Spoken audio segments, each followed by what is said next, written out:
આ દિવસોમાં ગુજરાતમાં ચર્ચાનું કેન્દ્ર બનેલા ઠાકોર સમાજના કલાકાર વિક્રમ ઠાકોર દ્વારા અન્ય કલાકારોને સલાહ આપી છે। દારૂના ગીત ગાનારા જે કલાકારો છે તેમના પર વિક્રમ ઠાકોર ભડક્યા છે। તેમણે કહ્યું છે કે અમારો સમાજ તમને ફોલો કરે છે, પરંતુ તમે આવું ગીત ગાઈને સમાજમાં દૂષણ ના ફેલાવો, આવું ગીત તમને ના ગાવું જોઈએ, તે પ્રકારની સલાહ પણ તેમણે કલાકારોને આપતા શું કહ્યું છે વિગતે વાત કરી। વૈષ્ણવજન તો તેને કહીએ જે પીડ પરાઈ જાનાને રે।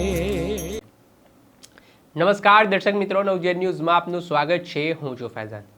ગુજરાતમાં વિધાનસભાની મુલાકાત દરમિયાન ઠાકોર સમાજના કલાકાર વિક્રમ ઠાકોર સહિત અન્ય કલાકારોને બોલાવવામાં ન આવતા વિવાદનો મધપૂડો છંછેડાયો છે।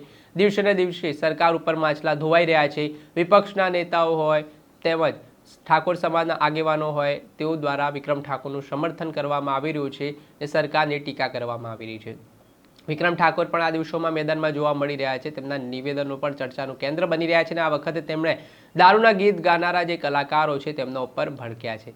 તેમણે કહ્યું છે કે જ્યારે હું લવના ગીત ગાતો હોઉં છું ત્યારે નેતાઓ છે મને ટકોર કરતા હોય છે, મારી ટીકા કરતા હોય છે, પરંતુ દારૂના ગીત ગાનારા લોકો સામે કોઈ પણ પ્રકારની ટીકા કે ટિપ્પણી કરવામાં નથી આવતી। સાથે તેમણે કહ્યું કે મારો ક્ષત્રિય ઠાકોર સમાજ છે તે મોટી સંખ્યામાં આવા કલાકારોને ફોલો કરે છે, તો તમે સમાજમાં જે દારૂના ગીત ગાનારા લોકો છે તે આ પ્રકારના ગીત ના ગાઓ, તેના કારણે દૂષણ તરફ સમાજ આગળ વધે। પહેલાં તો આ મામલે તેમણે શું નિવેદન આપ્યું છે ને શું પ્રહાર કર્યા છે આ ગીત ગાનારા કલાકારો ઉપર તે સાંભળી લો। જય માતાજી મિત્રો, ગઈકાલે આપણા ઠાકોર સમાજ, ક્ષત્રિય સમાજ અને દરેક સમાજના કલાકારોનું અને આગેવાનો નેતાઓનું સ્નેહ સંમેલન હતું। ત્યાં મેં એક બે વાક્યો એવા બોલ્યા હતા કે ભાઈ કલાકારો દારૂના સોંગ ગાય છે તો એને તમે સપોર્ટ કરો છો, એ બાબતમાં તમે કોઈ નેતા, કોઈ અધિકારી કે કોઈ આગેવાન બોલતા નથી। અને જ્યારે હું કોઈ લવ સોંગ ગાઉં છું ત્યારે ઘણા બધા નેતા આગેવાનો મારો વિરોધ કરે છે અને કહે છે કે તમે સમાજને ખોટા રસ્તે દોરી રહ્યા છો। તો એટલા માટે મેં ત્યાં હું બોલ્યો હતો કે જે લોકો દારૂના આવા સોંગ બનાવી રહ્યા છે તો એમને પણ તમે કેમ ટકોર નથી કરતા। એટલે જો જે કલાકાર છે મારા, જેમણે આવા સોંગ ગાયા છે એમને હું વિનંતી કરું છું કે હવેથી આવા સોંગ ના ગાતા। અને તમને બધાને ખૂબ પ્રેમ કરે છે, અમારો સમાજ, ક્ષત્રિય સમાજ, ઠાકોર સમાજ અને દરેક સમાજ તમને ખૂબ પ્રેમ કરે છે અને તમને ખૂબ ફોલો કરે છે। એટલે તમે જે કરશો, જે કહેશો એ સમાજ પણ કરશે। એટલે વિનંતી કે હવેથી આવા સોંગ ના ગાતા। જય માતાજી।